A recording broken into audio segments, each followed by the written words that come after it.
नमस्कार, मैं हूं पूजा। बिहार न्यूज में आपका स्वागत है। खबरों की ओर बढ़ने से पहले एक नजर आज की सुर्खियों पर। पटना नगर निगम को मिलेगा राष्ट्रीय पुरस्कार। स्वच्छता सर्वेक्षण 2024 में पटना को मिली 3 स्टार रेटिंग। 17 जुलाई को किया जाएगा सम्मानित। खेमका केस में आज मर्डर सीन रिक्रिएट करेगी पटना पुलिस। ठोस सबूत पेश करने की हो रही तैयारी। आरोपी उमेश के घर से कपड़े और गोलियां हुई बरामद। चुनाव से पहले 1 करोड़ युवाओं को मिलेगा रोजगार। लक्ष्य को पूरा करने के लिए बनेगी एक उच्च स्तरीय समिति। 7 निश्चय 2 कार्यक्रम के अंतर्गत लिया गया ये फैसला। बिहार में बस के लिए टिकट बुकिंग अब होगी ऑनलाइन। अगस्त से ये प्रक्रिया होगी शुरू। टिकट काउंटर जाने की नहीं होगी जरूरत।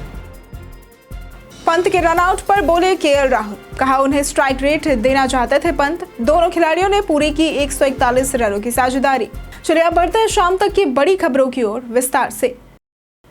बिहार में बिजली खपत ने तोड़ा रिकॉर्ड। बिहार में भीषण गर्मी के चलते बिजली की खपत रिकॉर्ड स्तर पर पहुंच गई है। शनिवार रात 9.07 मिनट पर राज्य में 8,560 मेगावाट बिजली की खपत हुई, जो अब तक की सबसे अधिक है। दक्षिण बिहार में 4,393 मेगावाट और उत्तर बिहार में 4,167 मेगावाट खपत दर्ज की गई। 12 जून को ये आंकड़ा 8,428 मेगावाट था। बीते 20 वर्षों में राज्य में बिजली की खपत 12 गुना बढ़ी है। 2005 में 700 मेगावाट से अब बढ़कर 9,000 मेगावाट तक पहुंचने की संभावना है। प्रति व्यक्ति खपत भी 75 किलोवाट से बढ़कर 363 किलोवाट हो गई है। वर्तमान में राज्य में बिजली उपभोक्ताओं की संख्या 2.15 करोड़ से अधिक है।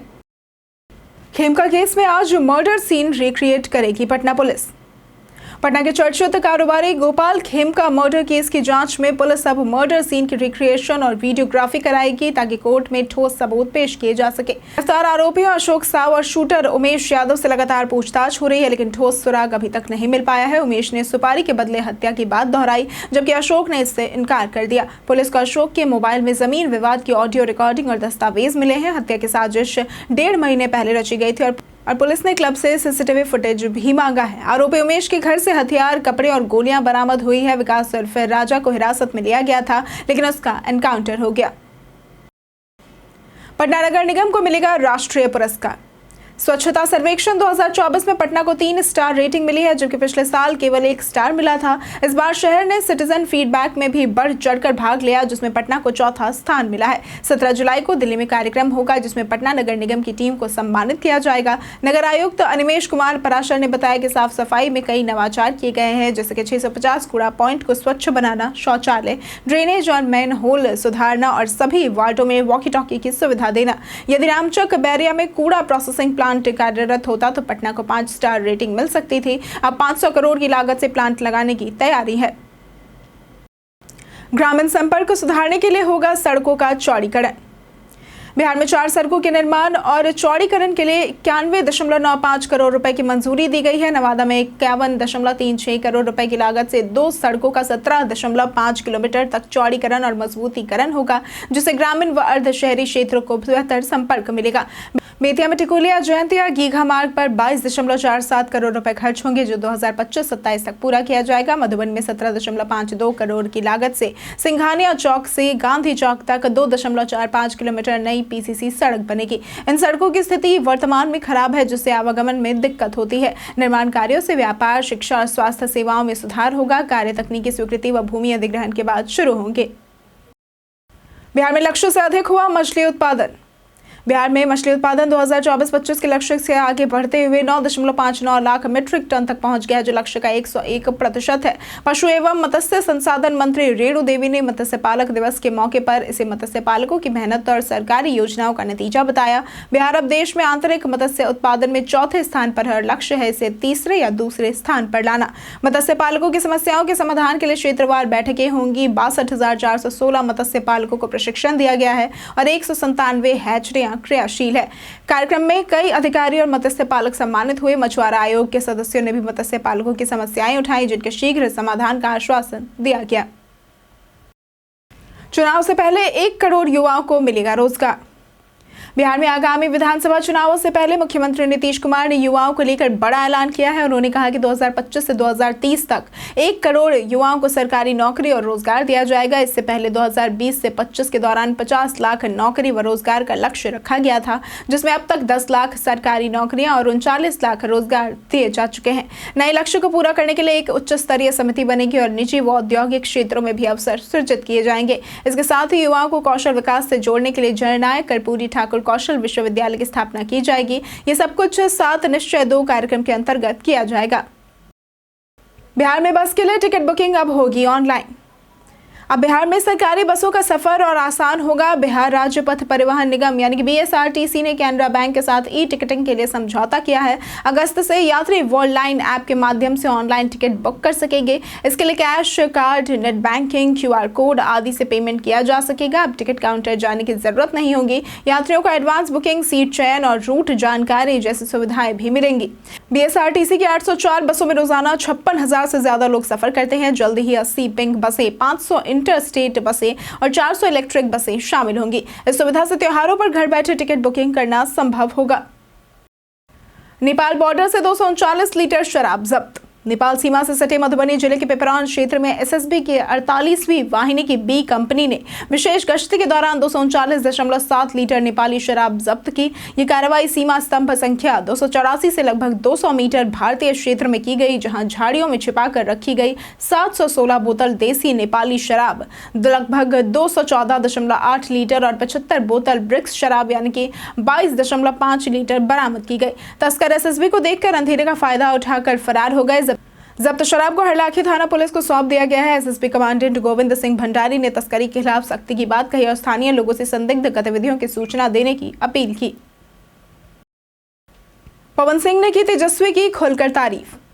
भोजपुरी अभिनेता और नेता पवन सिंह ने हाल ही में तेजस्वी यादव की जमकर तारीफ की है। उन्हें बड़े भाई और मिट्टी से जुड़ा नेता बताया। उन्होंने कहा कि विकास के लिए पढ़ाई नहीं, दिल और नियत जरूरी है। पवन सिंह जो कभी भाजपा के उम्मीदवार थे, अब तेजस्वी यादव के प्रति झुकाव दिखा रहे हैं। मीडिया रिपोर्ट्स की माने तो ये पवन सिंह की राजनीति में नई जमीन तलाशने की कोशिश है। भाजपा से टिकट कटने और निर्दलीय जीत के बाद पवन अब स्थायी राजनीतिक जगह की तलाश में है। तेजस्वी की प्रशंसा उनकी सियासी रणनीति का हिस्सा है, जो फिल्मों से आगे जाकर राजनीति में खुद को स्थापित करने की कोशिश को दिखाता है। हर गांव में जाकर महागठबंधन बताएगी SIR की सच्चाई। बिहार में मतदाता सूची पुनरीक्षण को लेकर इंडिया गठबंधन ने आक्रामक रुख अपनाने का निर्णय लिया है। तेजस्वी यादव की अध्यक्षता में महागठबंधन की समन्वय समिति और उप समितियों की बैठक में यह फैसला लिया गया कि सभी घटक दल गांव-गांव और बूथ स्तर पर जाकर मतदाताओं को सच्चाई बताएंगे। गठबंधन नेताओं ने चुनाव आयोग के 74% फॉर्म जमा होने के दावे को झूठा बताया और कहा कि NDA सरकार घबरा गई है। बैठक में प्रचार प्रसार, साझा संकल्प, मीडिया, सोशल मीडिया, चुनाव आयोग और कानून से जुड़ी उप समितियों ने अपनी रिपोर्ट पेश की। तेजस्वी ने बताया कि सभी मुद्दों पर चर्चा हो चुकी है और सीट बंटवारे को लेकर कोई मतभेद नहीं है। समय आने पर इसका निर्णय होगा। शहरी मतदाता सूची पुनरीक्षण की सुस्त पड़ी रफ्तार। बिहार में चल रहे मतदाता गहन पुनरीक्षण अभियान के तहत अब तक 6.32 करोड़ से अधिक गणना फॉर्म जमा हो चुके हैं। कुल 7.90 करोड़ मतदाताओं में से 80.11% ने अपने फॉर्म भरकर BLO को सौंप दिए हैं। गांवों में इस अभियान को लेकर उत्साह अधिक है, जबकि शहरी क्षेत्रों में भागीदारी कम है। चुनाव आयोग ने शहरी मतदाताओं से सक्रियता की अपील की है। पटना, गया, भागलपुर और मुजफ्फरपुर जैसे शहरों में अब तक केवल 64% से 74% मतदाताओं ने ही फॉर्म जमा किए हैं। 77,895 BLO के साथ 20,000 अतिरिक्त BLO भी तैनात किए गए हैं। आयोग का दावा है कि 25 जुलाई की तय समय सीमा से पहले ही प्रक्रिया पूरी हो जाएगी। अवैध खनन मामले में अधिकारियों की पेंशन में हुई कटौती। पिछले 2 महीनों में खान एवं भूतत्व विभाग ने अनियमितताओं के चलते 5 खनिज विकास पदाधिकारियों पर विभागीय कार्रवाई की है। भोजपुर के प्रमोद कुमार पर अवैध खनन में संलिप्तता और भ्रष्टाचार के आरोप में सेवानिवृत्ति के बाद उनकी 20% पेंशन में कटौती की गई है। भागलपुर के केशव पासवान पर ओवरलोडेड वाहनों के खिलाफ कार्रवाई में लापरवाही के चलते 3 वेतन वृद्धि पर संचयी प्रभाव से रोक लगी है। बेतिया के घनश्याम झा को लापरवाही और अशिष्ट निंदा और 2 वेतन वृद्धि पर असंचयात्मक रोक दी गई। वैशाली के इमरान अंसारी को रंगदारी पूर्वक वसूली और लखीसराय के रणधीर कुमार को कर्तव्यों में लापरवाही पर क्रमशः 2 और 3 वेतन वृद्धियों की रोक का दंड मिला है। बिहार में बढ़ते अपराध पर तेजस्वी का वार। बिहार में अपराध का ग्राफ तेजी से बढ़ रहा है। ताजा घटना में पटना के पनपुर में बीजेपी नेता सुरेंद्र केवट की बाइक सवार बदमाशों ने गोली मारकर हत्या कर दी। इससे पहले गोपाल खेमका की भी जान जा चुकी थी। विपक्ष ने इस पर सरकार को घेरा है। नेता प्रतिपक्ष तेजस्वी यादव ने कहा कि एनडीए सरकार में कोई भी सच्चाई सुनने को तैयार नहीं। दो नकारे डिप्टी सीएम क्या कर रहे हैं। उन्होंने बिहार में लगातार हो रही हत्याओं का जिक्र करते हुए कहा कि राज्य में इंसानों की जान कीड़े मकोड़ों से भी सस्ती हो गई है। तेजस्वी ने अपराधियों को सत्ताधारी नेताओं से संरक्षण मिलने का आरोप भी लगाया। वारदात के बाद बिहार की सियासत गर्मा गई है। हाईटेक वॉर रूम के जरिए रखी जाएगी कांग्रेस दावेदारों पर नजर। बिहार विधानसभा चुनाव से पहले कांग्रेस ने हाईटेक वॉर रूम बनाकर रणनीतिक तैयारियां तेज कर दी है। मंत्री इनक्लेव स्थित ये वॉर रूम तकनीक से लैस है, जहां 50 से 60 प्रोफेशनल्स 24 घंटे निगरानी में जुटे हुए हैं। युवा कांग्रेस और पीसीसी मिलकर कार्यक्रम को धार दे रहे हैं। माई बहन मान योजना, हर घर झंडा और चौपाल कार्यक्रमों की कड़ी मॉनिटरिंग हो रही है। 500 से अधिक नेता क्षेत्रीय फीडबैक जुटा रहे हैं। टिकट दावेदारों की गतिविधियों और जनसंपर्क पर भी नजर है। इसके साथ ही कांग्रेस ने एक मजबूत शोध विंग तैयार किया है, जो बेरोजगारी, अपराध, शिक्षा, महिला सुरक्षा जैसे मुद्दों पर डेटा विश्लेषण कर विपक्ष को उसके ही आंकड़ों से घेरने की रणनीति बना रहा है। ऋषभ पंत के रनआउट पर बोले केएल राहुल। लॉर्ड्स टेस्ट के तीसरे दिन ऋषभ पंत के रन आउट होने पर केएल राहुल ने सफाई दी कि पंत उन्हें स्ट्राइक देना चाहते थे ताकि वो लंच से पहले अपना शतक पूरा कर सके। दोनों ने तीसरे दिन चौथे विकेट के लिए 141 रन की साझेदारी की, जिसमें पंत ने 112 गेंदों पर 74 रन बनाए। 66वां ओवर स्पिनर शोएब बशीर कर रहे थे। पंत ने कवर पॉइंट की और खेलकर सिंगल लेना चाहा, लेकिन दौड़ते समय थोड़ा रुक गए। इसके बाद उन्होंने दौड़ पूरी करने की कोशिश की, मगर इंग्लैंड के कप्तान बेन स्टोक्स ने नॉन स्ट्राइक एंड पर स्टैटिक थ्रो कर उन्हें रन आउट कर दिया। ये रन चुराने की कोशिश भारत को भारी पड़ गई।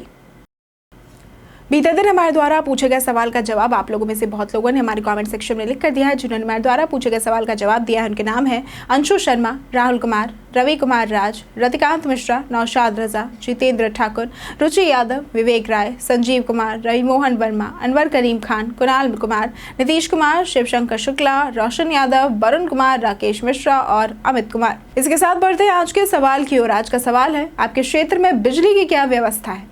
आप अपना जवाब हमें हमारे कमेंट सेक्शन में लिखकर जरूर बताएं। आज के लिए सिर्फ इतना ही। बिहार की तमाम खबरों के साथ बने रहने के लिए देखते रहें बिहारी न्यूज़। और साथ ही अगर आप यूट्यूब चैनल पर देख रहे हैं तो चैनल को सब्सक्राइब करें, और अगर आप फेसबुक पेज पर देख रहे हैं तो लाइक और फॉलो जरूर करें।